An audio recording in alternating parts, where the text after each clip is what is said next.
ايفون. بلشنا التسجيل.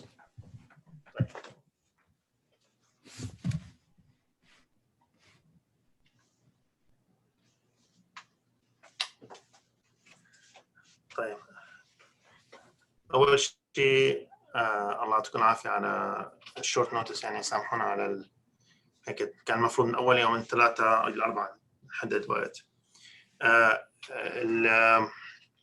السيستم اللي انا ماشي فيه بالشغل اللي هو مدرب عليه حوالي 3 سنين ونص هو practice management system usually للعيادات الاسنان وللكايروبراكتور offices.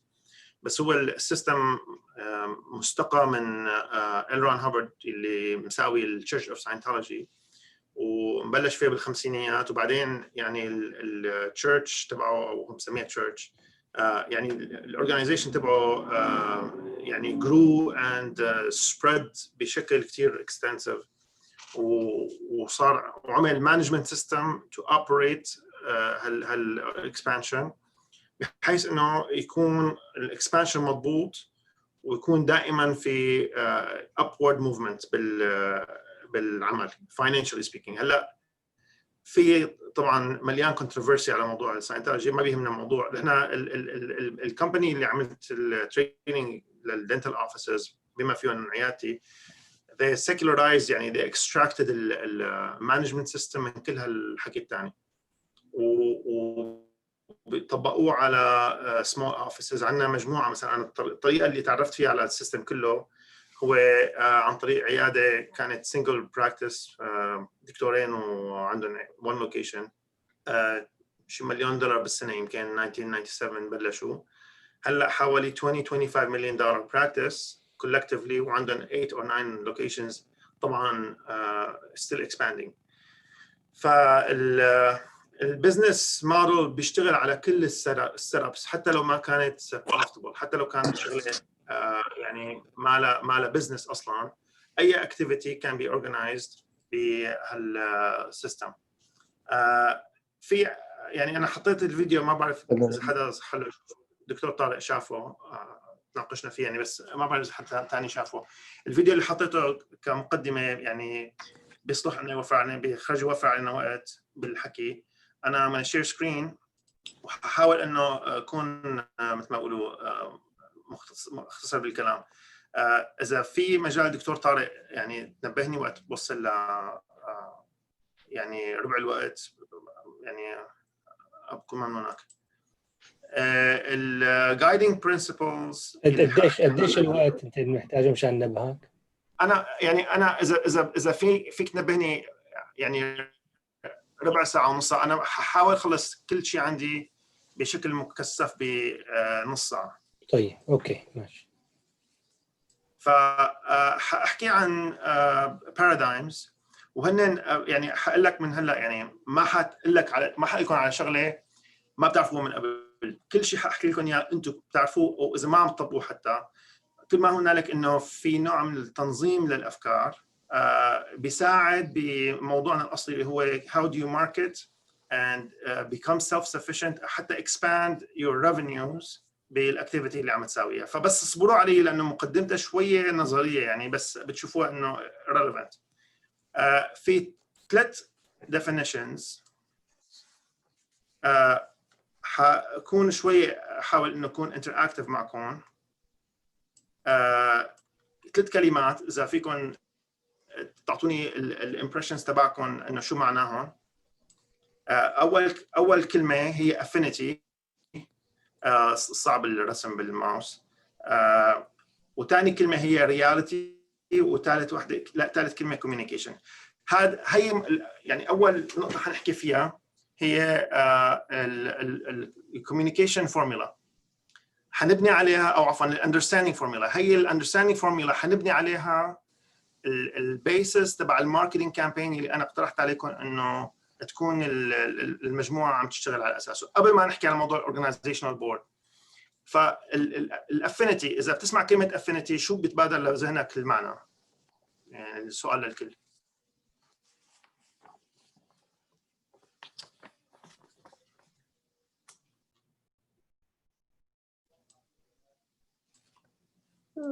correlation and connection.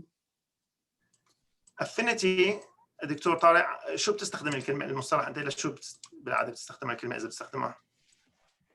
يعني الحميمية. تماما. حميمية بيكون في مثل القطب السالب والموجب تاع المغناطيس، بيكون في willingness to share the same place، بيكون في تجاذب، حميمية، تقارب. الافينيتي بيكون اي شيئين او شخصين في محبة بيناتهم او مودة، بيكونوا they try to occupy the same space. طيب الكلمة الثانية أنا كمان ما حوقف كثير عند المصطلحات يعني، بس بيهموني إنه نكون عم نستعملهم بنفس الطريقة. كلمة reality كمان نفس الشيء، شو المتبادل للذهن وقت تسمع كلمة reality؟ أيوة. واقع حقيقة أو الواقع، ما هيك؟ ممكن أنا حاستعملها بطريقة مختلفة شوي صغيرة. الرياليتي بمعنى الفاكتشوال، يعني إذا أنت قصدك الواقع إنه the way things are، أنا حاستعملها بطريقة شوي مختلفة. الرياليتي حنقول عنها هي الكومن اجريمنت، يعني اللي احنا مثلا متفقين على مثلا one cause اللي هو إنه سوريا خرجت تكون مثلا دولة مستقلة أو حرة. هي الأول this is our reality, we live actually this agreement. اللي احنا متفقين إنه نسمي مثلا ساعة نسميها watch.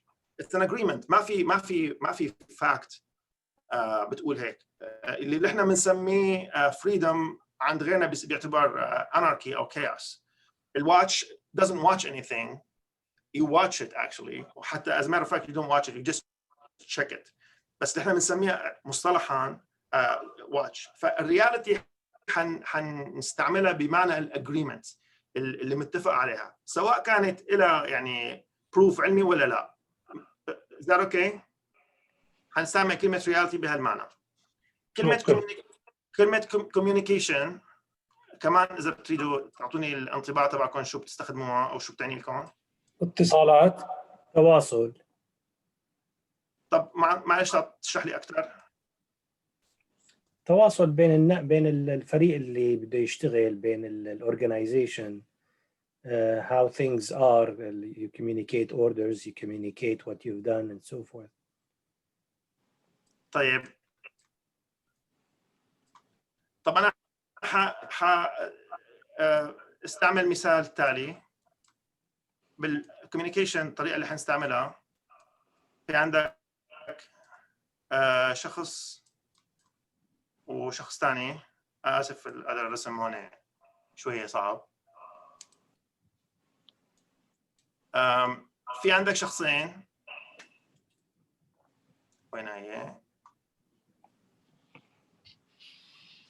اوكي never mind. في عندك يعني source وريسبشن، شخصين. الكوميونيكيشن عم يصير ما بين الشخص A والشخص B، عم يكون في مسج معينة أو information معينة عم تنتقل من شخص A للشخص B. هلا إذا الشخص B كان muted أو deafened، يعني ما عنده صوت وما عنده reaction أو ما عم يسمع أو عم يسمع لغة تانية أو ما له منتبه معك، ما عاد اسمه communication. communication المقصود بالاصطلاح تبعنا هو الكوميونيكيشن اللي فيه sender أو source and receiver وفي duplication. يعني مو شرط انك انت توافق على اللي انا عم بحكيه، مجرد you nodded your head معناتها انت you receive what I just said, you duplicated it بمعنى اوكي نعم، ولو كنت انت مو متفق معه بس still communication. فاذا واحد عم يحكي والمستمعين ما عم يسمعوا ما عم يفهموا اللغه او مش سرحانين او ما منتبهين او عم يلعبوا بشغله ثانيه، ما عاد اسمه communication، صار اسمه talking. Can we agree on this definition؟ فبنستعمل communication moving هلا forward بمعنى انه في طرفين وفي duplication بالنص، وممكن يكون في counter communication وبنفس الطريقه بيكون في duplication على الطرف الثاني. So ليش هالموضوع مهم؟ لانه هذا المثلث اذا رسمناه هي this is the formula for understanding. الافينيتي والاجريمنت او reality and communication ARC. هذا دائما مثلث متساوي الاضلاع. شو معنى؟ يعني انت دائما when you increase one you increase the other two by default instantly. يعني وقت بيكون اثنين اصحاب بيحبوا بعضهم او رفقات في عندهم affinity، بيكون القواسم المشتركه بيناتهم كثير كبيره، بيكون في اتفاق بيناتهم على معظم الاشياء، وبيكون في حكي بيناتهم كثير. يعني مثل رفقات الجامعه بيكون دائما على طول على تواصل، واحد خاطب وحده بيتم على طول في communication. كل ما زاد الافينيتي اكثر، كل ما زاد الكومن جراوند الرياليتي الاجريمنت كل ما زادت اكثر، وكل ما زاد الكوميونيكيشن اكثر. هلا كمان بالمقابل كل ما كانت الرياليتي اكثر بيكون الافينيتي اكثر. واحد ابن بلدك وبيشتغل نفس مصلحتك وساكن جارك ونفس التفكير، تشترك معه بعدة. كل ما كانت قاعده الاشتراك الاجريمنت اكثر، كل ما كنت انت you lean more to communicate with them and you're going to have more affinity. هالكلام في شيء يعني في حدا عنده رأي مخالف له؟ No. It's very basic. I know it's very simplistic بس يعني it's very powerful. كل ما كانت الرياليتي اكبر كل ما كان الكوميونيكيشن more intense. بتلاقي واحد نفس الشيء شو اسمه يعني اعطيك مثال انه شلون ممكن هالشيء يصير of use. شركه سيارات بدها تعمل او شركه بدها تعمل برودكت معين، الجينيس اللي فكر بالبرودكت اقتنع هو فيه تمام، بس ما عمل فهو عنده افينيتي للبرودكت او عنده قناعه بهالبرودكت، بس ما عمل تيست للرياليتي تبع الناس اللي بده يبيعون هالبرودكت. يعني صنع سياره بشكل معين وبدون ما يعمل تيست للماركت، ما اختبر الماركت انه الماركت بده هيك شيء ولا لا. فانت مين الطرف الثاني بهالحاله؟ شخص A عم يصنع عنده برودكت، B هو الكونسيومر صح؟ بهالمثال B هو الكونسيومر. A بده يحاول يعني عفوا على المصطلح بده يحاول يطبق B، بده يحاول انه يعني يكسب البزنس الافينيتي تبع B. اذا B عنده افينيتي ل A they wanna يعني be with them، بده يستعملوا البرودكت. يعني اذا كانت سياره موافقه لما الرياليتي تبع الناس الكونسيومرز اللي A عم يحاول يوصل لهم، معناتها في هون common reality. هلا اذا في common reality اذا هو مساويها exactly مثل ما احنا بدنا اياها بس did not communicate to them، بتصير هي السياره the best kept secret صح؟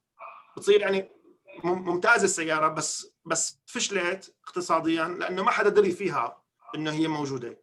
exactly مثل ما بده الماركت، يعني الرياليتي is مع الماركت is exact very common base بس ما في communication. does that create affinity؟ لا. does that make sense اللي عم بحكي انا ولا لا؟ So far so good. اوكي.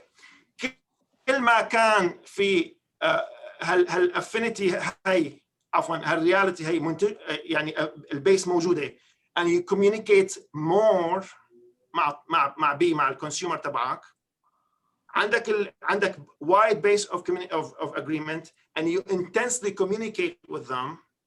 شو بيصير معك؟ you increase affinity. نوردستروم اللي بيروح لعند بيشتري من نوردستروم بالعاده بيحب يشتري من نوردستروم، ما بيحب يشتري من المحلات الثانيه. مع ذلك نوردستروم continues to market to those people مع انه already بيشتروا من عنده. كوكا كولا زبون الكوكا كولا معروف، اللي بيروح بيشرب كوكا كولا ما بيشرب بيبسي وفايس فيرسا. مع ذلك they continue to market. ليش؟ لانه they market the original formula. ليش؟ لانه في عليها agreement. The original formula is the winning formula. They communicate like crazy كانه امبارح اخترعوها الشركه. Why do they do this? The communication intensity بتزيد الافينيتي، لانه اذا كوكا كولا اعتمدت على الهيريتج تبعها من 55 سنه او من 60 سنه او لازم انه it will fizzle away. الناس eventually بتنساها، بيجي شركة ثانية ماركت أكثر. That's the name of the game. كل ما كان في more frequency, more communication. Every time you raise one of the ends of this triangle, you increase the other ones by default. وكل مرة بتقطع communication أو بتقطع one of the 3 angles, you cut the other ones. يعني إذا 2 كانوا رفقات كتير بالمدرسة ودائما يعني there's a lot of affinity and there's a lot of reality. مشتركين بكل الرياضة وكل الشغلات بيحبوها سوا، بس ما حكوا مع بعضهم من الصف السابع. الافينيتي level drops لأنه you cut communication. Communication went down. أنا ما عم بعرف أخلص محاي. This is bothering me. بدي أخلص من محاي استعمل القلم. خذ هي قلم. الله يجزيك خير. لحظة أنا حرجع مرة ثانية أعمل سكرين شير. بركي بتحسن الموضوع. شو طيب ممتاز. يعني أنت you increase the affinity. عفواً you cut the communication. You cut the affinity رأساً. الاثنين إذا زعلوا مع بعض أو اختلفوا صار في disagreement. Let's say هاي نزلت. The worst thing you can do is to cut communication لأنه instantly you destroy the affinity completely. بتروح الافينيتي على الأخير. حتى بين الفايتنج opponents المفروض ما يوقف الcommunication. The more you communicate, the more you bring up reality, and the more you bring up affinity. حتى الواحد بخصم مع خصمه المفروض يكون يحاول إنه increase الcommunication. أهم واحد من هالثلاث شغلات هاي هو communication. ليش؟ لأنه communication is under control. يعني إذا واحد بيسمع وبيشوف وبيقرأ ويعني وبيحسن يتواصل مع الناس تانيين، معناتها he can control or she can control communication. هلا you may not agree with them, you cannot help it sometimes إنك أنت عم تحكي مع حدا ما في agreement معه، بيجوز عم تحكي مع حدا ما بتعرفه فما بتحبه، أصلاً ما في affinity.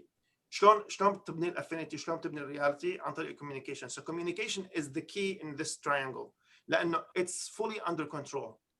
يعني أنت عندك organization that lost support مثلا، تمام؟ ما عاد في affinity. cause معين أو شو اسمه انقطع الكوميونيكيشن، انقطع الافينيتي. أنت بتزيد الكوميونيكيشن مع البيس تبعك. Communication can be anything. Communication can be text messages. Communication can be emails. Communication can be postcards. You communicate. عم تتواصل. طبقناها نحن هون بوقت الكوفيد لأنه انقطع السيرفيس، ما عاد في سيرفيس للمرضى. We can't see patients إلا emergencies. يعني state law. على هذا القانون no communication شو اسمه يروح كل شيء. يعني by the time you finish everything you're almost starting up from scratch كpractice. لأنه ما في service، ما في agreement، ما في أي interaction مع patients. فنحن we made it our job إنه خلال الفترة هاي we increase الcommunication تبعنا. ساعدني هون شوي. خبصناها. المهم يعني بهالفترة هاي we increase the communication. يعني صرنا نقعد على التليفونات ما نعمل شيء غير إنه نحاكي المرضى نطمن عليهم. How are you spending your time? Do you need any masks? هيك شغلات هيك ما لها علاقة. يعني ما عم نقول لهم لا على أسنان ولا عم نقول لهم شيء. فعندي 2 employees that stayed here فرغوا حالهم to increase the communication. What happened after that, الفيدباك اللي اجانا عن طريق الايميل والتكست مسجز انه thank you so much على الريأشورنس كذا. It went beyond the business حقيقة. So the month of June and July were our highest months in 20 years.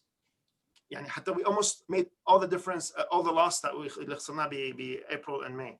لانه زودنا الكوميونيكيشن. That's the only thing we can control. فهذا بالنسبه لل ARC triangle. في شيء اي يعني فيدباك على الموضوع؟ انا اسف عم بحكي بسرعه.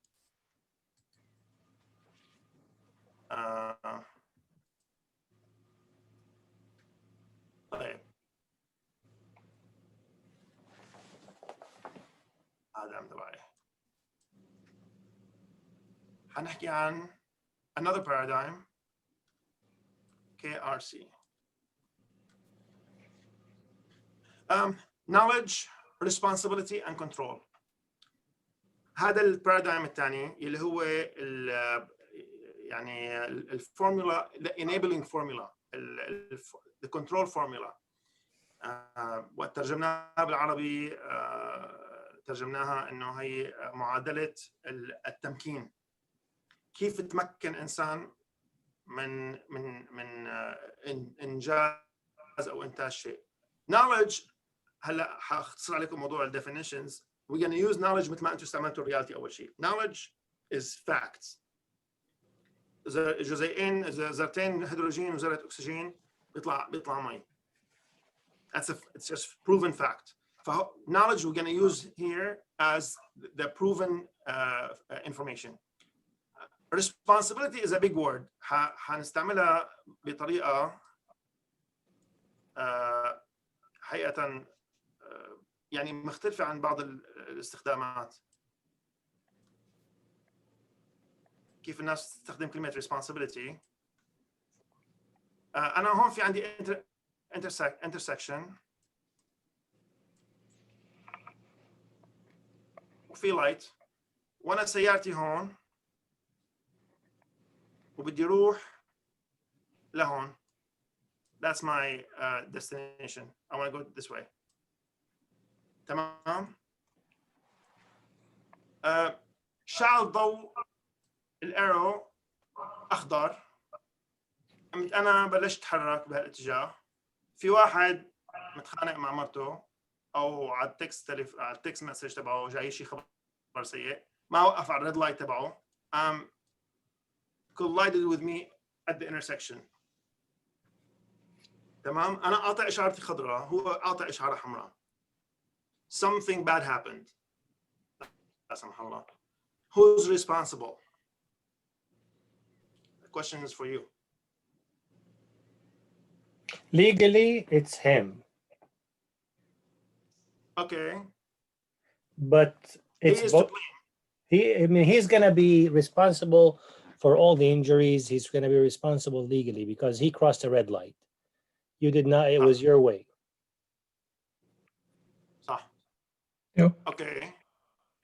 However, I mean, Okay. you were going in. You might have been able to maneuver, but you do not hold any legal responsibility. But you hold the responsibility of maybe not being able to navigate away from him as he's coming. Of course, this depends on his speed. إذا جاي مثل الصاروخ ولا he was driving like slowly. So that responsibility of yours depends on how much were you able, could have been able maybe to maneuver away. Okay. هلا دكتور أحمد عندك اقتراح ثاني؟ الاولاني هو المضبوط، الثاني ما بيصير عليك any responsibility اذا انت did not avoid it. يعني you could be hard-headed and keep going and have the accident, but logically you should try to avoid it. تمام. يعني بالultimate definition of responsibility, being able to respond, if we dissect the word, responsibility is ability to respond, right? أنا في imminent threat. هلا it doesn't matter who's going to win the lawsuit. My loss is permanent. صح؟ Yep. Even if it's just a loss of time. تمام. I am able to respond to a car coming here. ليش؟ لأن أنا عيوني فيها تشوف هون. I can clear this angle بدون effort وبدون risk. ما فيني اشوف صاروخ جاي من فوق إلا إذا كنت I'm operating in a war zone, I should not, that I have responsibility that way. Or إذا في risk of falling rocks, that can be my responsibility. لأنه أنا سايق بعرف حالي إنه سايق في منطقة خطر. بهالحالة هي I'm able to clear that angle. It's not hard. So I share responsibility. Legally, yes, you're right. He's screwed. But it doesn't do me any good. I'm going to put the question in a different way to clarify the meaning even more. If I actually push the brake and let them slide in front of me and avoided the accident, who's responsible for saving everyone's life? I am. I am the driver. صح? Yeah, right. I caused, and the keyword is cause. I caused the accident not to happen or the sparing of people's life. صح؟ Yep. فبنفس الطريقة I caused the harm by not clearing the incoming traffic اللي كان بإمكاني clear. It's a responsibility تعني ability to do something about something. بغض النظر على who's victim, who's يعني الناراتيف تبعه أقوى. Regardless, were you able to do something? واحد انولد بهانديكاب معينة. But باقي الشغلات تبعه ما لها هانديكاب. He's able to perform at a different level. صح؟ ما بيحسن يمشي بس بيحسن يحكي، بيحسن يفكر. It's a critical point. يعني حقيقة it's a very important definition. لأنه we're going to see how that's going to affect everything, especially when we come to marketing. The last word is control. يعني وقت بتسمع when you hear the word control, does it have in your ears, does it have a positive connotation or a negative one? Does it sound like someone likes control? Does it sound good or kind of negative? It depends on the situation. هيك يعني شو الأول impression? This guy is a controlling guy. Is a controlling guy? Yeah, he likes control. That's a negative. But if you're a surgeon, if I'm about to go under the table under anesthesia, I want you to be in control. So it depends on the situation, really. If you get the situation under control, that's a positive one. To like to be in control all the time, that's negative. No, if أنا عندي يعني بهالاستعمال هون حاعطيكم فيو بوينت مختلفة شوي، واللي هو إنه there's no good control and bad control. There's either control or no control. يعني أنا قاعد بabusive relationship. The other person is stronger than me. But I cannot control that situation. I can control something else. So I can always find means to control. What أنا بلاقي control, when I can find control, I have control, it's always a good thing. لأنه control بمعنى إنه control إنه أحيانا يضبط أعصاب الواحد. That's control. Control مثل ما تفضلت يعني control حركة المبضع تبع الجراحة أو السيارة. Control basically means you can start, change, and stop. If you can start and cannot stop, that's a problem. That's not control. واحد بيحسن يطير طيارة بس ما بيعرف ينزلها. That's a problem. Or can start and cannot change. He can stop. كمان that's a problem. واحد ببلش relationship بس cannot finish it. That's a problem. Cannot change it or finish it. That's the problem. أي شغلة فيها 3 components means that you have control over it. You can start it, you can change it, and you can stop it. فهدول three elements of control. هلا المسلمة البديهية that I'm going to claim is control equals income.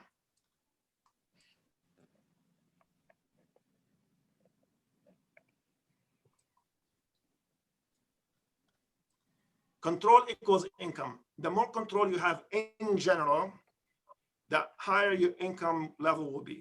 كل ما كان عنده control أكتر واحد كل ما بيكون عنده ability to raise their income. And we're going to go back to the paradigm. Knowledge, responsibility, and control go hand in hand. The minute you raise one, you increase the other ones. يعني أنا وطارق بالطيارة والشخص اللي قدامنا بلش معه chest pain. Who has more responsibility for that person? انت Who has more responsibility for that person? اللي عنده more knowledge. Definitely. I mean, إذا كسر سنه على شغلة عم ياكلها, that طارق probably should step aside. وجع صدره من سنه. خذها حلها. بس the point, the person that has more knowledge would automatically, regardless of the title they have, they assume more responsibility. صح؟ True. واحد زادت معلوماته بالbilling. Now they have more responsibility to keep the office from getting embezzlement. Have more information about billing cycles and insurance. So I have my account receivables should be at the lower level, right? I should not be. People should not owe me money. Like, no, I have more knowledge and I have more responsibility because I have more knowledge. And guess what? I can control the books much better. لأنه كل هالثلاث شغلات هدول they go hand in hand. The examples are endless. Every time you increase control, you increase responsibility. واحد ورثوه شركة, all of a sudden inherited and we saw this. You see this a lot of times. مثلا, a better example when someone gets, a teenager gets pregnant. تمام? All of a sudden, the baby. So she has control over the baby. Like, she's the mother. What happens to a lot of people when they have that kind of change? Their responsibility level goes up, their knowledge level goes up. And you increase control, in this example, over the fate and the well-being of the baby. أو اللي ورث الشركة أو ورث ما بسموه ورث العرش يعني. ورث البيبي. They have to learn more about this new thing they controlled. وبالتالي بيصيروا more responsible.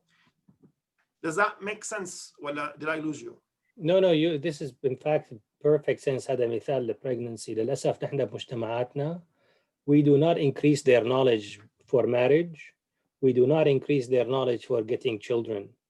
Because we depend on بيت الجد وبيت الجد والست والعمة والخالة to provide like الحاضنة. للأسف هون people read about it.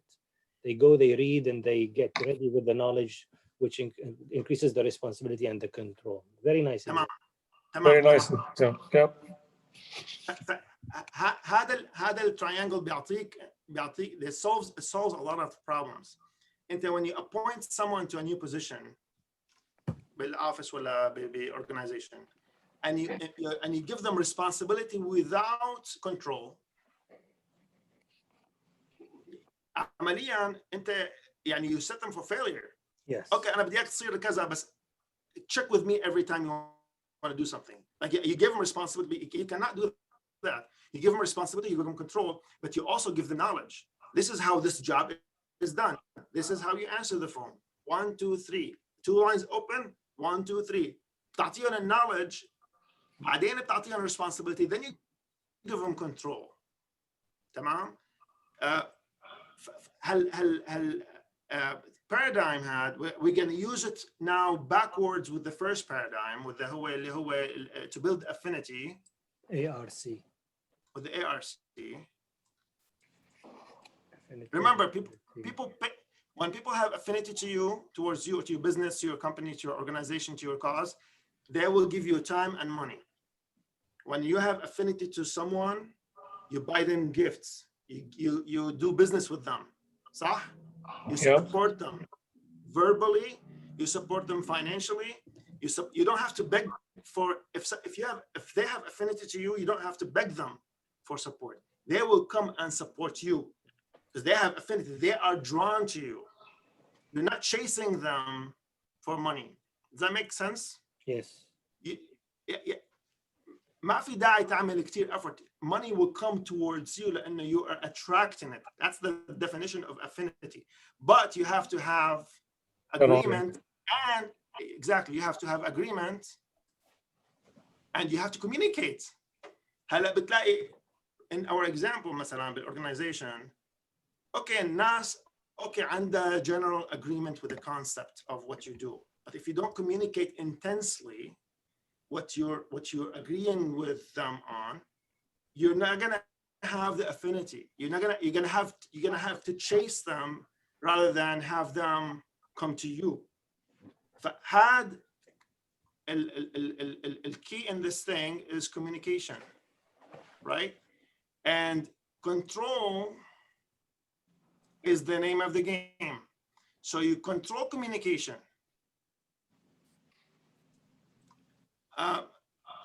حنبحكي مع طارق هذيك مرة طارق كتيلة. So sometimes your phone doesn't ring. ما عندك incoming calls, right? Nobody's actually knocking at the door to ask you to come to you to support you. What do? You go out. Your phone goes outwards. You start calling people. تمام؟ إذا ما عندك incoming calls, you can't control that. إنه ما حدا عم يدق لك تليفونات، صح؟ بس فيك تبعت. إذا if you cannot receive, for sure you can send. You can send 10 messages a day. Every one of us can send 10 messages a day. صح؟ You can do that. فأنت عندك control على communication. So you increase communication. I mean, I promise you this all makes sense at some point. You increase communication, and no, we're not becoming Scientologists either. You increase the affinity. Now, provided that you're communicating agreements. إذا بتشوف واحد كل ما بتشوفه بتقول له لساته ابنك ما عم ينجح بالدراسة. If you communicate something that is a disagreement or something that's hurtful, negative, yeah, you're communicating all right, but you're communicating and disagreement. لساتك أنت ومرتك عم تتقاتلوا. Every time you communicate with them, you communicate in something that's on a negative term with them. You're not building affinity. You actually communication is going to backfire because you're raising one aspect and not the other one. But if you communicate with agreement, then this will happen. You increase the affinity. Does that make sense? It also makes sense, but how to connect it all together to explain it to the others. هون البوينت. This كل هاد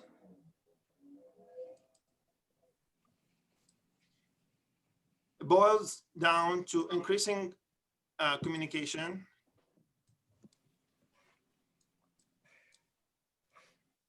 will lead you to increase affinity, and you do that at, and you do that at will. You do it at will. كتير صعب على فكرة الرسم بالماوس. أنا used iPad بالعادة. It's very easy to understand why things happen when you understand that you stop communicating with people about what matters to them, and you wonder why they're not supporting you anymore. تمام؟ بعدين when you and I'm going to give you a different spin on the issue of reality. I may agree with you that Syria is a good cause, right? But I'm exhausted. Like I am so done, right? So بالحديث النبوي خاطبوا الناس على قدر عقولهم. You have to talk to the person where they're at, not where you're at. So you actually have to find where they're at and talk to them with the lingo, with the language, where that is real to them. So we do drills in the office. If you have an angry person, someone who's angry because they got the bill after they thought they paid their balance, insurance didn't pay enough, and they show up angry, right? So I do training so the staff, the girls have control. I want to have control because the more control they have, the more income they have, right? The more income I have, right? So I want them to have control over the situation. There's an angry person on a bill. So I have them match the patient. Yani if they talk, oh, this is so not a problem. Oh, this is so normal. If they talk nonchalant to the patient who's angry, they're gonna make him even more mad, right? They're gonna make that person's tone get worse. If they're talking to someone, if I'm talking to someone who is indifferent about their health, talk to me, I don't care, save it, pull it, doesn't matter. They're indifferent. And I talk very upbeat about the beautiful world of cosmetic dentistry, like in my head, I'm talking about this person will look gorgeous if they have a Hollywood smile, and they're completely indifferent. They're like, they just lost, they had a big loss, and doesn't matter where I'm coming from. If I don't meet them where they're at, if I don't build that agreement, my reality is here. I know it's best for them to keep it, to save their teeth, to have a beautiful smile, right? In my example, it's best to help the cause of Syria. It's best. But the recipient doesn't fundamentally disagree with the concept, but they're in a different mindset. I have to go to their level and talk to them where they're at, not where I'm at. Then bring them up a notch to my level. That is building agreements. I talk to them, okay, I don't care much, I change how I phrase, I don't change the facts, I don't change my presentation, I don't change my product. I just change how I communicate that to them. But that requires that I work with them where they're at. Does that make any sense? Because at that point, I engage them. I'm not just someone who is just talking from above to them, I'm not talking down to them. I'm like real. I got a guy who refused to wear a mask, Texas tattoos everywhere, cowboy hat, dafash al-babu fat, and I didn't see him until the end, until he got on the chair. Afwan, with respect to Amina, the guy was, he had a foul mouth. He wasn't swearing at the staff, but swearing at his condition.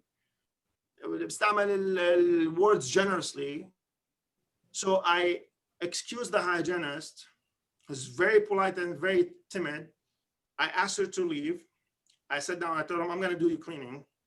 And 2 sentences into the conversation, this guy is like a rock and roll musician, self-claimed. I told him, do you want this effing stuff on your teeth? I took a picture with I used his phone and took a picture of his mouth and showed it to him. I said, do you want this stuff? And I used the word that he uses. And I never used it ever. But it got his eyes to widen. He started tracking with me. He said, no, of course not. I don't want that. When he left, he invited me to a concert. He offered to give us like tickets or whatever to his events. And the girls asked me, like, what happened? He came very combative. He told me that when he first sat down, he said 2 officers before called the police on me. He's very unruly. So nothing special I did. And when I talked to him, he said, I'll wear the mask for you next time. He told me that. He said, I'll wear the mask for you. The idea is I didn't try to call the police would be the easiest thing to do, but I tried to meet him where he's at. While we were having a conversation, he actually had a moment where he actually started to cry about his dad or whatever. I tried to find a place to connect with him. So the idea, I'm using this example because it just happened 2 weeks, 3 weeks ago. You can actually convert people's perspective when you start to become, when you are real to them. So as أنا كتير متشجع على العمل advocacy, and I'm right here, and my stupid populace are very selfish, and they're not really responding to me, and they're really not supporting me, and I'm doing all this work for them, for the future of their, they're not stupid. You're just not finding the language. So تاخد شغلة effort. You can hire someone $200,000 a year to do this work, or you can simply pull surveys and start asking your friends and your stakeholders, what is it? Where are you? Like, where's your mind? Not necessarily this way, but you can get a little bit more articulate and ask how do you connect them to the cause? Is that cause still real to them? People went through 9 years of hell, disappointments in every way possible, beyond anyone's ability to tolerate. And now you expect them to, just because you have a great idea, that they're going to follow you and support you. People will pay money if they are actually buying into what you're saying. The whole thing is a sales process. It's a sales proposition. The minute you think I'm entitled to their support because I am supporting a noble cause and I paid everything in my money, in my wealth to support it, that doesn't buy you anything. That doesn't mean anything to the person next to you. Good for you. Shukran. Does that make any sense? Yeah, So we have. it all comes to the art of communication. This is an art. Yeah. تمام. فهي حقيقة الفكرة إنه you have to hire someone at $200,000 or 100. That's nice, but they're gonna ask you those questions. They cannot generate the interest from your community. They cannot.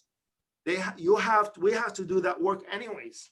فأنا فكرتي إنه we can use some of those principles, some of those paradigms, and create our own marketing, for lack of a better term, dissemination, whatever you want to call it, internal marketing. This is where you make most of your money internally. The first 50 people or 200 people that paid the first time, we should never lose track of those people. Actually, those are going to be your backbone forever. You can expand it. You can make them 200,000, but you can always go back to that core. And the way you expand from 200 to 400 to 700 to 10,000, you do it deliberately by actively communicating in the way they understand it. So I'm sorry if I took more than my time, but my last spin on this finding the reality, and I talked about finding the common message that resonates with people. That's number one. Finding the tone that connects to those people. You're gonna find different tones because two people are on different levels right now. You also want to find the best medium. يعني الكلمة sometimes resonates with someone who likes to read. Sometimes you use infographics and it does just as good of a job as a 2-chapter book or a big article. For the highly intellectual person, you may not need to draw a drawing, but some people don't have the patience to read, and some people honestly don't know what they're reading. I know English is their second language, and let's face it, not everyone knows a lot of words. And sometimes you just want the person who just signed up for this, someone that's not super educated, or you want everyone's support. You want a wider, broader base. So you articulate your message in using different mediums and different tones to get the widest support, and then you intensely communicate that message. So that's how I see we can actually have our own foundation, our own income. Now, someone comes and gives you $30,000 a month. Thank you, nice. Someone comes, 3,000 people will never fire you at once, right? One person with $20,000 a month can fire you anytime if you don't do what they want, what they think you should do. So I think it's a critical point to give the organization its sovereignty and its independence as a thinking, principled organization to have financial solvency. With that financial solvency, we're going to go into the same situation, and I think we've seen it not work on the ground in Syria. Obviously, it doesn't work here either. So that's just my suggestion to kind of get out of this, stuck situation that we have. Thank you.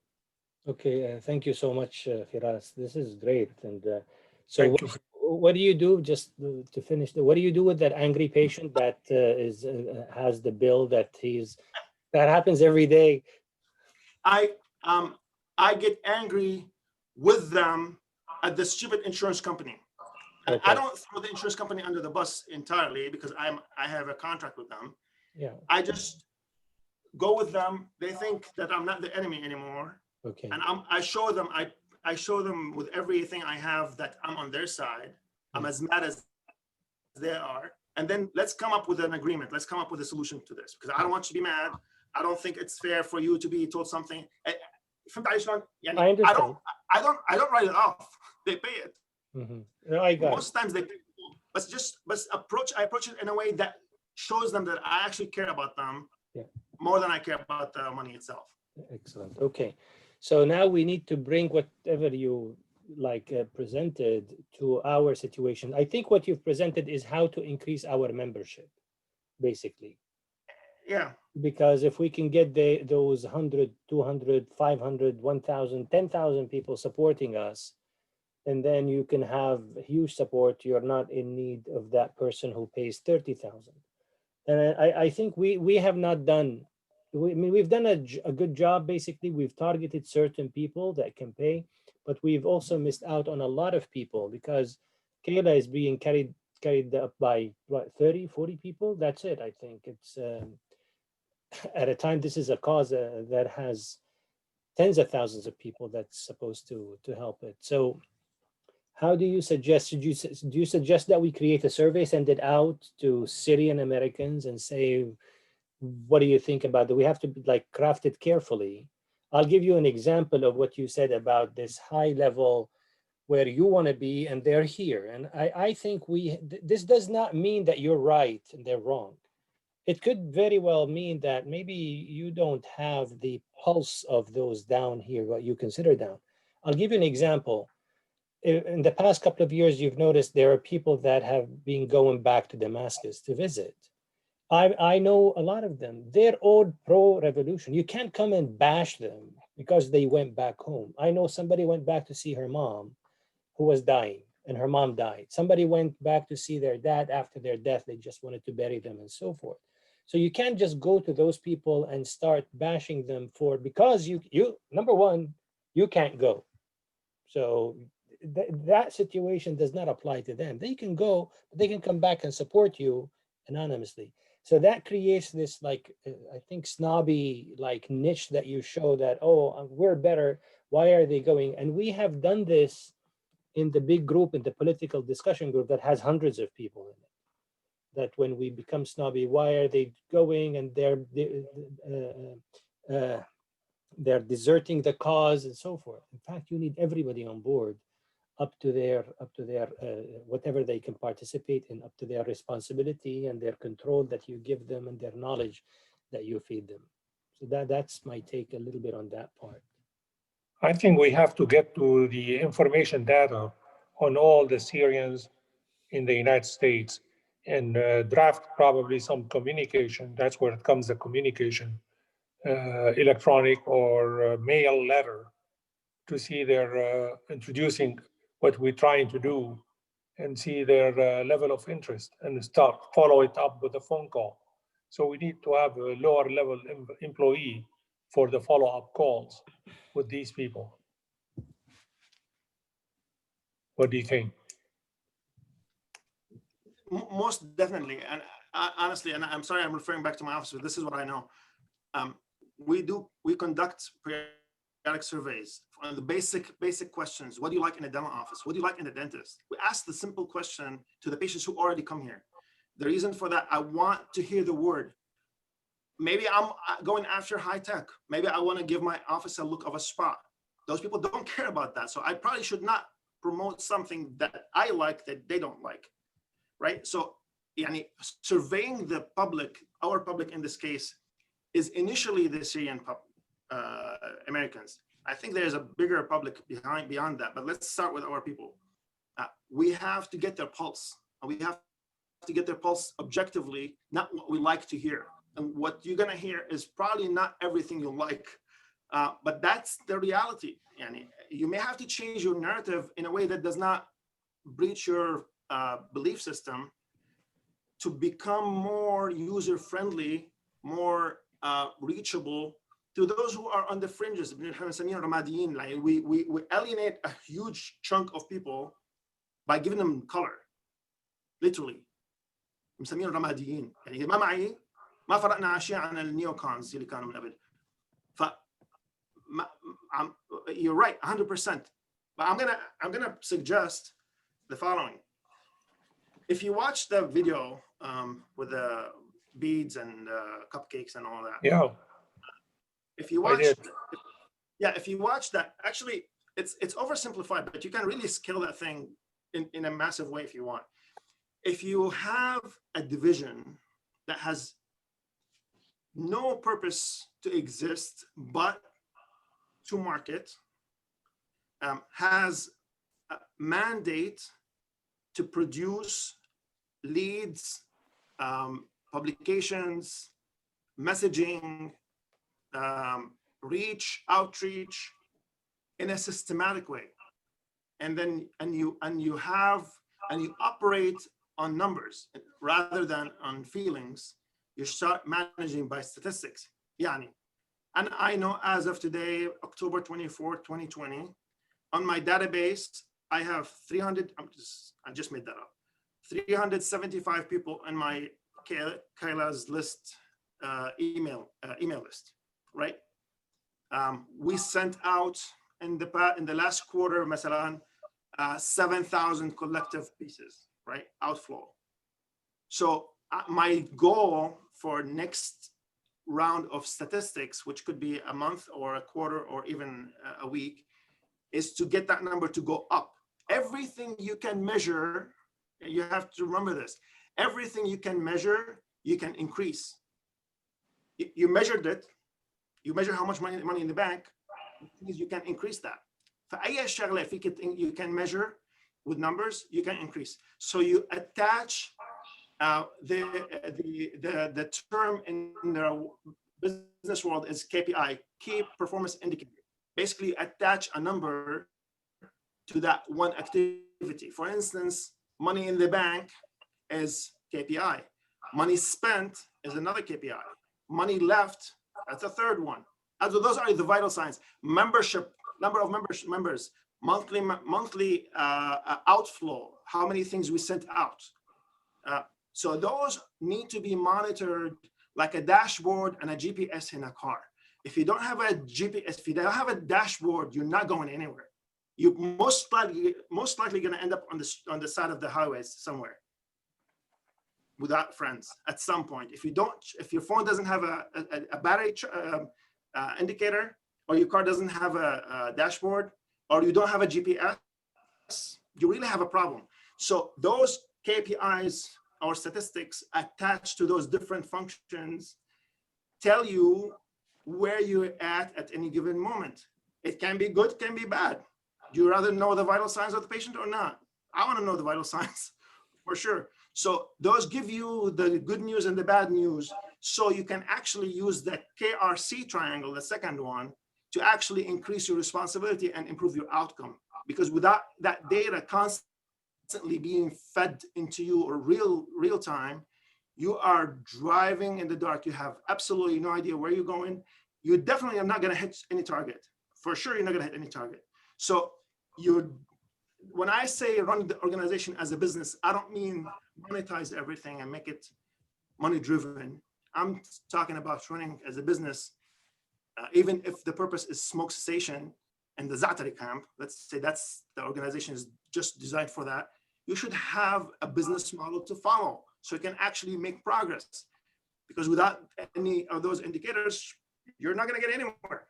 So that's where I see this whole hoopla about the marketing and communication.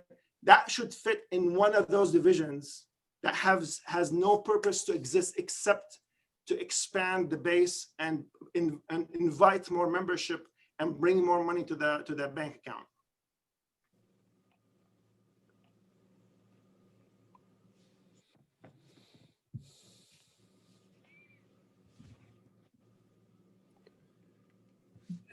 Tarek, you recorded the meeting, didn't you? Yes, it's recording. So it will be interesting to hear what the other friends has to say. So what do we do? Where do we go from here? So, and I have, Allah ya'atikum al-afiyah. Thank you. And I apologize for showing up late. I think these are all great ideas. I just worry that there is no foundation yet. And this is a discussion likely to have, inshallah, after the bylaws have been sort of refined and completed, and we're standing on stronger footing to be able to accomplish sort of these functions. I think there's no question there needs to be functions that are with teams that are designated to be able to maybe be doing membership recruitment or be responsible for essentially the PR. But we really don't have a footing, you know, even as someone who right now sits on the transition committee, I think that we still need like some internal information to better capture where we are at the present moment that we're still missing. So I don't know if that is there.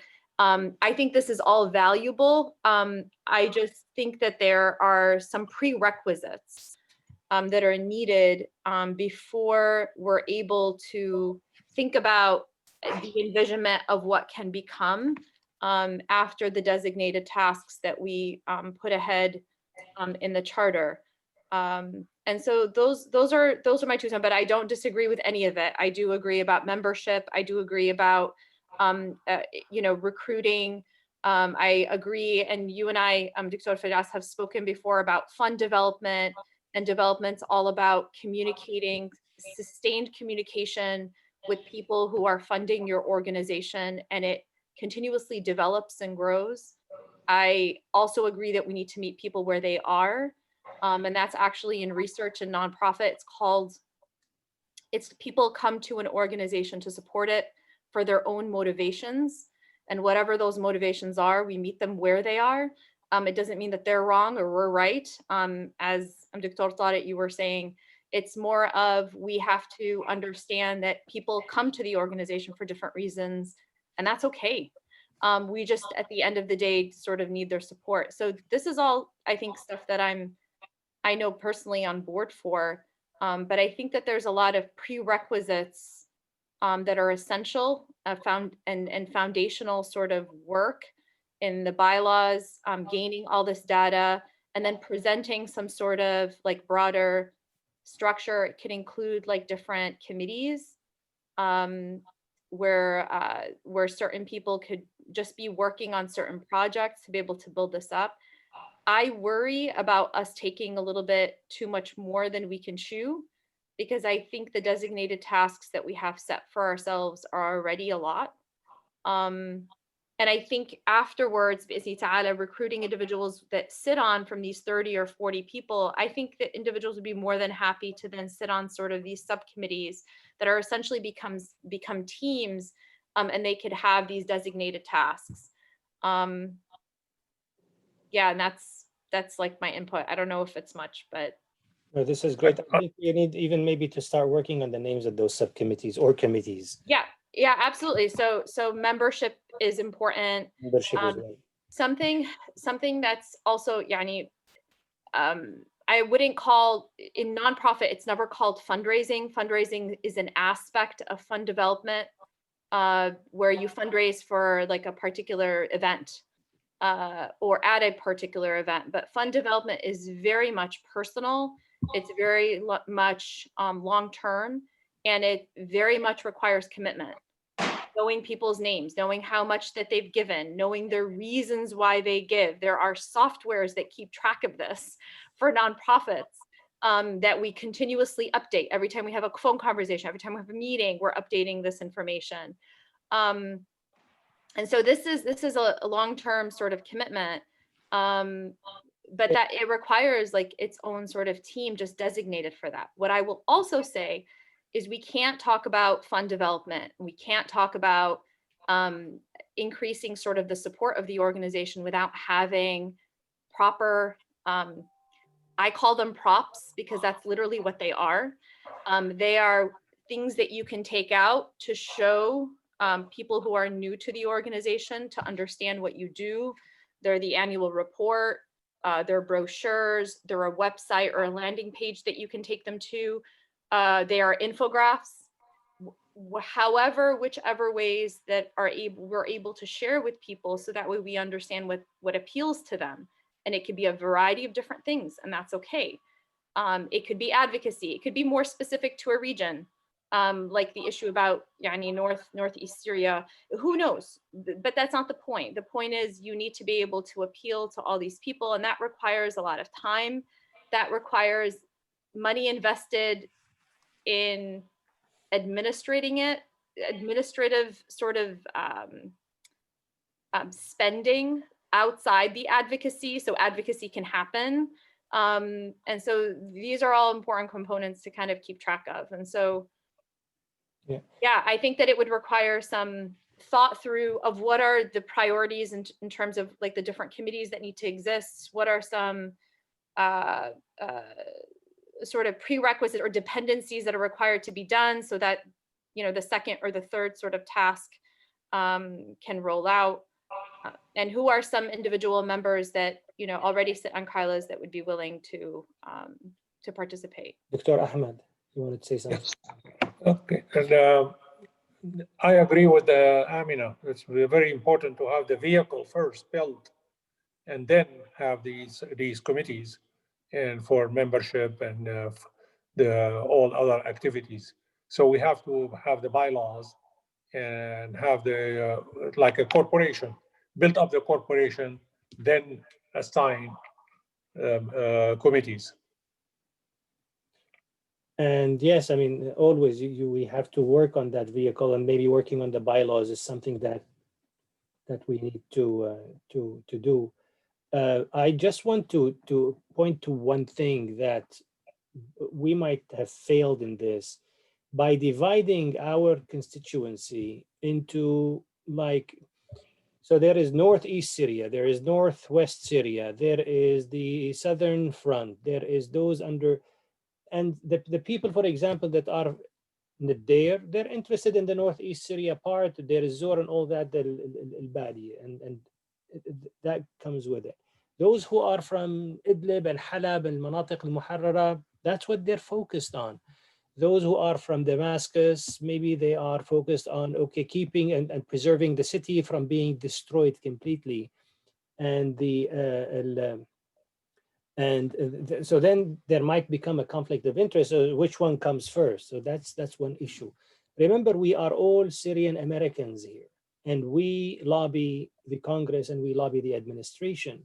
And if this thing is to continue forward, ongoing, with those people coming on board, you have to change their perception that we only work for Syria, and that's the only thing we work for. What about the kids here? I can tell you from experience, the second generation of Syrian Americans are not on board, most of them. They're not on board with the cause for certain reasons. Those second generation are on board with what is happening in America, with the justice that's like injustices that are happening in America. They care less about a country that they look at has become like Hafra Jura, has been totally destroyed. So how are you going to bring them on? And you're just trying to tell and like advocating for someone, for example, who they think is destroying this country. You can't sell them that proposition. They're not going to buy it. Those are the young guys that are like, if they're not Democrats, they're all the way to the left. Yeah, in the Democrat world, you rarely find a youth who is going to be a Republican and is going to talk about them. So I think what we need to do, and I know this from certain friends that are second generation, they will give any cause a lot of money as long as that cause is working for Americans, Arab Americans, or American Muslims in the US. But they will give zilch money to any cause that's working overseas, like they cannot control. That is an issue of control, Dr. Firas, of that, because I don't control what is going to happen there. I think the political system here is all connected with bearings here, to put it with the people. So we need to start educating people that your congressman is not somebody that does not affect your life. Your congressman, whoever's sitting in that chair, is somebody that deeply affects your life, deeply affects your kid's life. And that's why you need to lobby everybody for that Congress chair.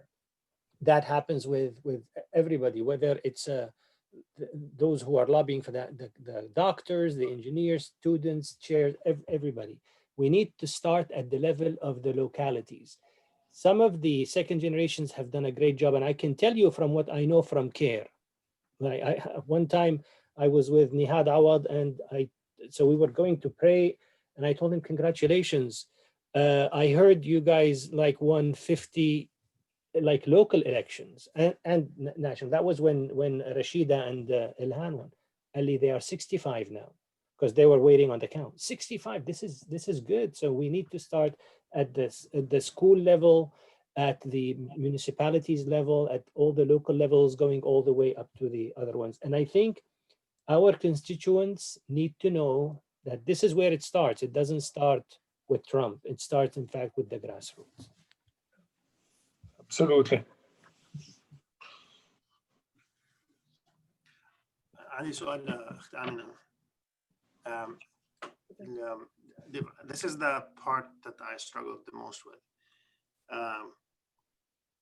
I know coming to this meeting, not having, and I know I don't have a connection, a way to connect what I perceive in my mind as the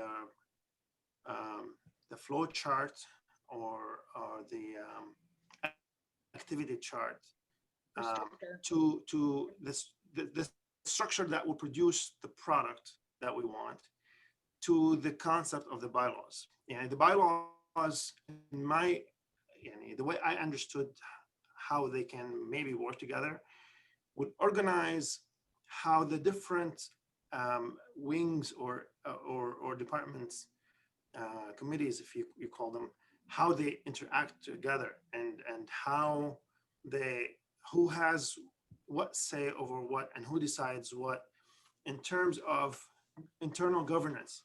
So you have different مثل أي وزارة in any standing government, you have department of this and department of just very similar structure, and they all feed into each other, and they have a common leadership team, and then there's a top for that leadership, and there are laws that connect them together and organizes how they deal with each other. But in my mind, how do I generate those different committees? And because I'm going to build my bylaws to regulate them, but I have to have the assembly line in my head. I am very lost when it comes to working with this kind of linear, and it's my fault, and I just cannot think with that linear assembly line mindset. I have to be able to identify the starting point and the end result. And if I approach any problem, any gathering without that understanding, I'll give you a simple example. They asked me that question: what's your final product in a dental office? And it was like I was dumbfounded. What are you talking about? I'm a dentist. What do you expect me to say? Like, I went to school 8 years to study this, and you asked me what's my final product? It took me almost 3 hours to write down this following sentence: happy, healthy patients that complete their treatment, pay their bills, and refer their friends.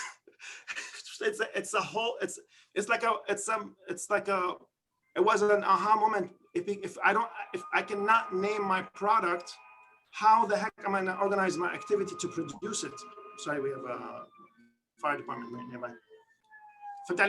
So if I call my activity for this organization, which will be different for the organization, for the educational organization and the advocacy, they have different products. They may help each other, but they have a different final product. If I can start with that final product, I can reverse engineer it and go back to assemble it piece by piece. Then I can put bylaws, that would actually govern the whole thing. So I am not questioning what you said. I'm just literally, I'm serious, sincerely trying to understand, how do I make this work together? Because what I heard you say, and maybe I'm wrong, is that leave this till later. Let's figure out the governance first. Yeah, I mean, that's a good question. So I'm going to unpack some of what you said, because you said a whole lot. So I think that bylaws are important, but bylaws do need to keep in mind sort of to some capacity, if there is going to be an expansion into executive committees and how they're going to be governed by the board. But that's also very broad. The terms in bylaws are extremely vague, and you don't necessarily need to have a redefined vision and a redefined mission. That can always happen at a later time. And so the process in a nonprofit like this that's fairly young and fairly new is going to be ambiguous. And it just requires that every year we sit down and kind of reaffirm what's worked and what hasn't. So I think in the short, what I'm trying to say is that you are not incorrect in saying that at some level and capacity, we have to kind of more understand what is the structure. We don't have to understand exactly what the process is. We just have to understand the structure for governance sake. Every committee afterwards can go and say, well, this is what we see as our responsibility and purview. Just like we created a charter and said, this is our responsibility. That's what every sort of committee can do, and then can take back to the board for approval. Maybe the board can then, like whatever the executive board is, or whomever the executive board is. So there could be a process for decision making, but this might take some time. And I think with anything that's a young organization like this, at a certain level, we have to be comfortable with ambiguity, that it's not going to be perfect the first time we put it down. But what we have to agree on is that there needs to be revision. Like every year we sit down and say, okay, we know that there are some things here, for instance, that haven't worked and we'll need to change them. So, and then other than bylaws, I think what you're also talking about are SOPs, which are standard operating procedures, which are different than bylaws. Bylaws are vague. They just they kind of give the foundations for governance.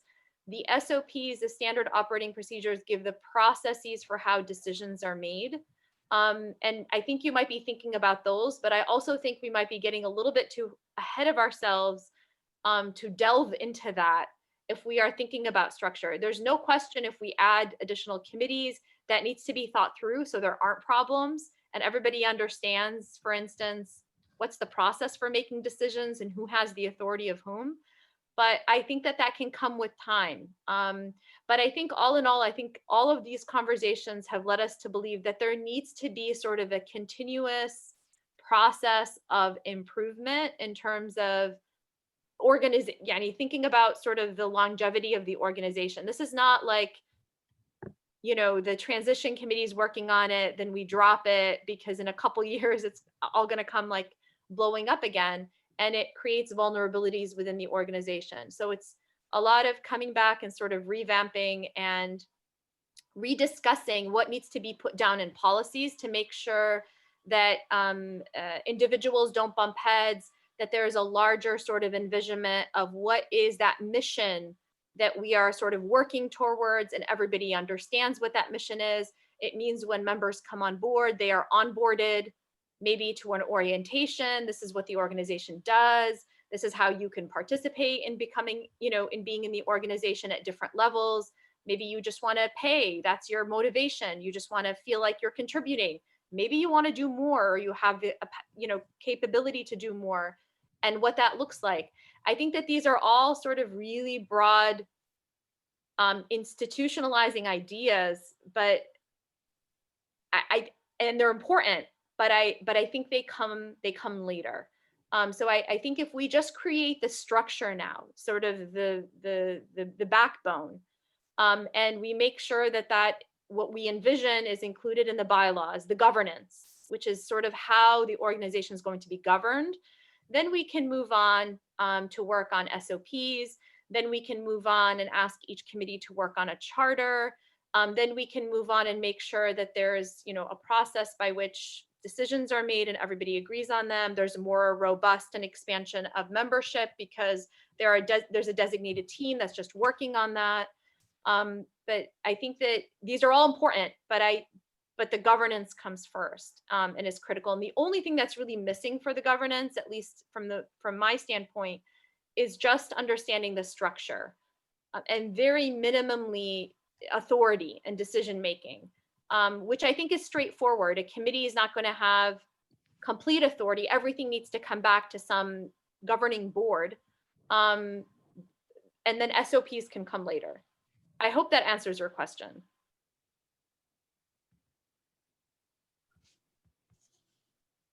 I'm sorry if it did not. I think it's just, I think when you're talking about sort of organizational planning, strategic planning, like these are all really broad things that require bringing in stakeholders.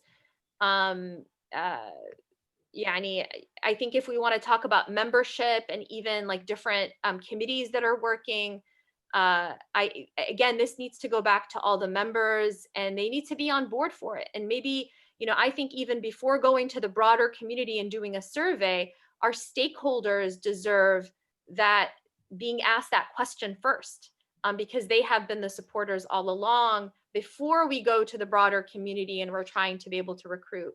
So I think that there are sort of. So the last thing, I'm sorry, go ahead. Sorry. No, I'm done. So that was actually a good point. My stakeholders, the stakeholders that I have in my mind could be different from the stakeholders that you think are the stakeholders. Mm-hmm. And we're on the same ad hoc committee. Mm-hmm.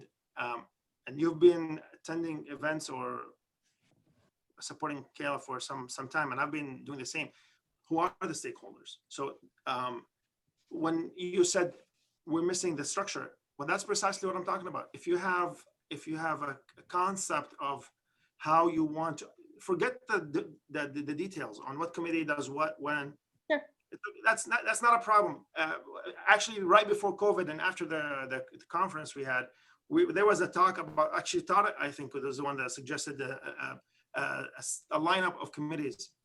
I think that's not a big deal. You and I actually on the same committee, if I'm not mistaken. Yep, the bylaw one.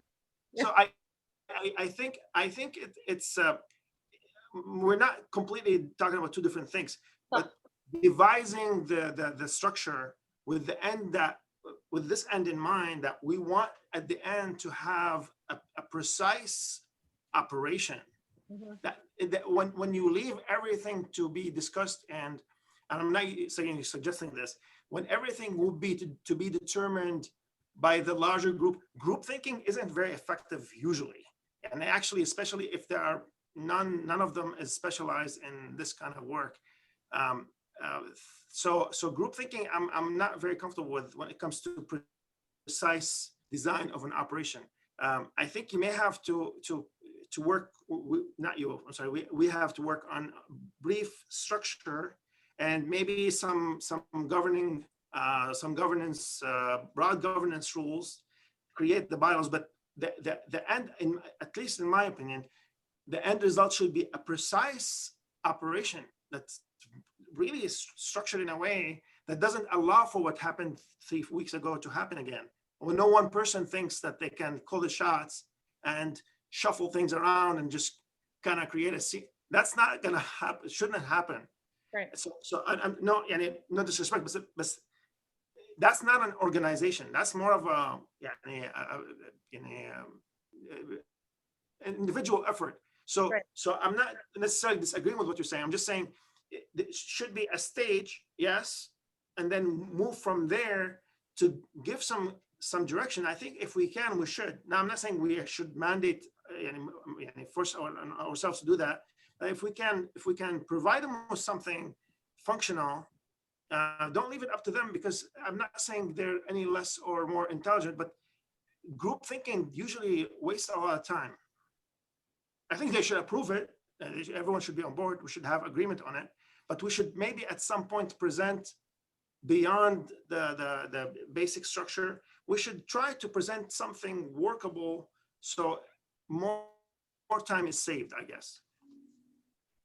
Yeah, and I don't disagree with you at all. I don't think that we should go back with the group with just a vague ambiguity. Even when you go to stakeholders, you need to present them with something, and oftentimes through a facilitation, so there is no groupthink. We're trying to be able to prime some things that they are saying that maybe they might not even realize is a priority to them, but we're trying to be able to capture sort of some of these priorities from the stakeholders.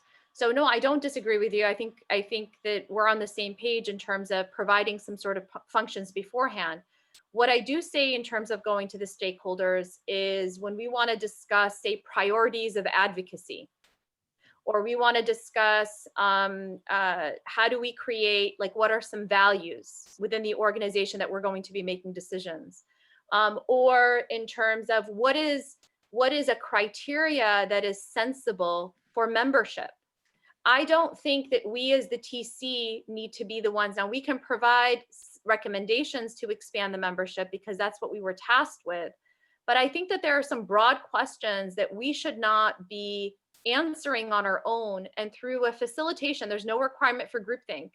Facilitators merely take a neutral role to be able to capture information from an audience through different priming questions or exercises, and then through that be able to better determine sort of what's the best case scenario. Because I think at the end of the day, stakeholders have to have some buy-in for some functionalities of those committees that we put together. So I agree that providing sort of that general structure should be us. I agree that before we go to the stakeholders, that all should be sort of predetermined and we could hear their input, and then sort of discuss amongst ourselves what could work, what essentially take from what they say, and then provide our recommendations sort of on that basis. But I do think the details of that should not be within our purview, and we, at least as a TC, as a transition committee, and that needs to be work that's done after we sort of convene with the rest of the board, and each one of the committees sort of on their own, when we bring these teams together, just like we're sitting together and we're deliberating and asking each other questions in terms of what we need to be doing, that needs to be something that's done. I think that there needs to be responsibility that's given onto other team members, and I think everyone's willing. They just need the structure and the vehicle to be able to do that. And that's sort of my take. And I think we're saying the same thing. It's a question of what comes first, what comes second, what comes third, and in each one of these steps, what needs to be complete before we potentially go back to the stakeholders. I think I can hear both sides of that, and I agree that both of you are talking about the same thing, except that what there is in the back of each of your mind is what is happening in the KLNO staff, like, or the staff even meeting. Now, we requested from everybody, like, just hold off, guys. We don't want things to accelerate while we're trying to work on something, and it's a good time to just cool off and like take a hike, because nothing is happening really right now. Everybody is focused on the elections. And we saw that both, like, we were pushed aside, and no, we're going to continue what we're doing. They're continuing to fundraise for events at this time for things that might not materialize. We're like, in 10 days, we're going to have like an election and maybe a new administration. And we're fundraising, for example, and I'm vocal about this, for a meeting with Ivanka Trump that might lose, and she has no potential. All she has is that she's the president's daughter. And so I still believe that the task before us is to go ahead and try to get as much possible as done, and then take it back to them as much possible as done, and tell them this is what we came up with. We need to know the committees. We need to work on those committees. We can't just go and say, well, guys, what committees do you want? So we can include them in the bylaws. We're not reinventing a wheel. We can just go back to other PACs and see there's a membership committee. We can't just go back to them and say, hey, we suggest having a membership committee. no, we're going to come up with the idea of a membership committee and with suggestions of those that support the cause to join with the criteria. We have to come up with that. And then give them the chance to discuss it, approve it, or dismiss it. So, but we have to come up with at least a full package of bylaws, and that should also come with the attorney. We've been late in terms of discussing the bylaws by Kayla, the ones that were sent to us. I think next meeting is going to be Tuesday, in a couple of days. We really need to finish that. We need to dedicate that meeting to going through the bylaws. And just, it's only a couple of pages. It's not like a lot of like 15, 16 page bylaws. We have to go through it, add to it all together. And that should at least finish this issue of the bylaws. And then we need to tackle the other issue of the C3, C4. And because that question is, I think, is also being shoved aside. There are people resisting any change. And those are being bought in while we're just still deliberating on what we need to do. They're being bought into the idea that no, nothing is going to change. So then why did you elect a TC? 7 people to go ahead and work on those things. So I think, and I agree with Amina from before that maybe the task needs extension. We can go back to them and say, hey, listen, we're like 75% done. We need an extension of maybe 2 more weeks. We will get that. So that's, they'll grant us the extension, and I could just put that in the no staff group once we know how much extension we need to come back. And then we could just say on that day, we're all meeting and we're going to present this to everybody. But at least I think we should go ahead and on Tuesday, finish the bylaws, all of us, take a look at it, read it, like if you want to like print it, put notes aside. And by Tuesday, that should be done by our meeting and on Tuesday. And then maybe by the next Tuesday, that's going to be election day. I don't know if we're going to meet on election night. It'll be, we could just change the date for the election night, meet maybe on Monday or something, is to go ahead and start crafting our thoughts about the next, how to deal with C3 and C4. And then we can go back in a couple of days after that to ask them with, what do you guys, like give us 2 weeks extension, for example. And during those 2 weeks of extension, now we have like the idea, and I think then we can start implementing what Firas had presented today, and at least the governance structure of how it is going to be governed. And then I think we need to take it to them, finish it, and have those people just go ahead, discuss it, get presented, hear them out, and start voting. So the voting process is what is going to be the issue. We're going to put it to a vote. The bylaws have to be approved by everybody, and the TC is not going to approve the bylaws. You can, each one of us has 1 vote, like the rest of all the board. So I think now we've been working on this. We have this issue of people are continuing to do what they want to do. That's fine. And I think what we can do is if anybody starts coming back, and I could sense this might happen, to attack the TC, oh, you did this and you did that, and you were only tasked with this and you were only tasked with that, that could be subject to interpretation. And we can always say, we guys told you that to hold off, there was nothing going on. And you were just going on and working like it's usual, like business as usual. At the time, it is not business as usual. We were going through a crisis, and you're treating it as business as usual. So those are my thoughts on this, if anybody has any thoughts.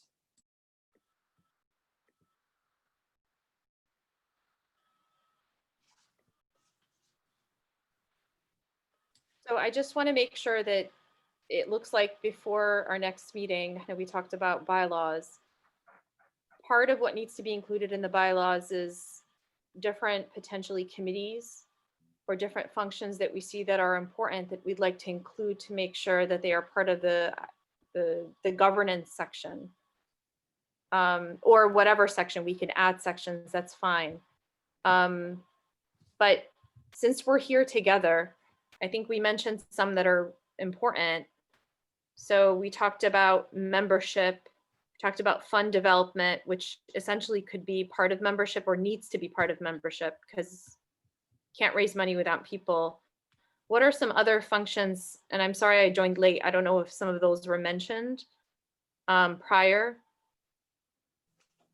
I actually took the liberty to do something like a full-blown org board for Kayla in 2018, but I Yeah, didn't. if you could open it. I did in Arabic at that point. I don't know معلش why I did أنا بالعربي.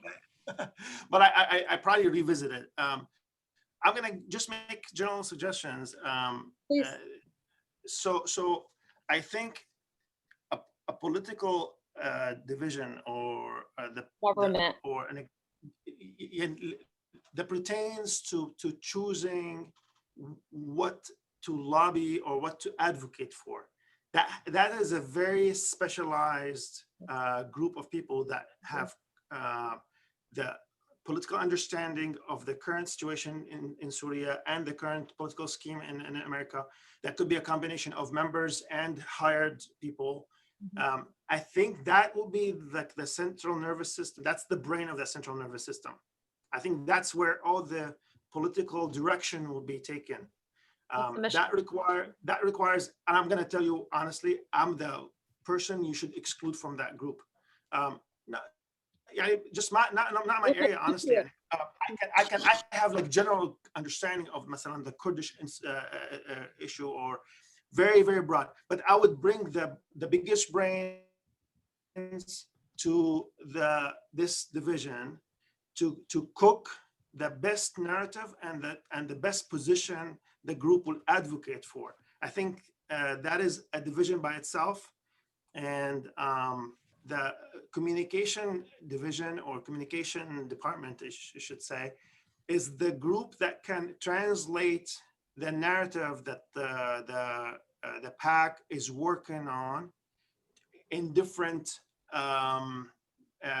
narratives. You may want to promote it to the lawmakers. You want to probably advocate in a public message, like at some point it was broadcast on YouTube, like short videos.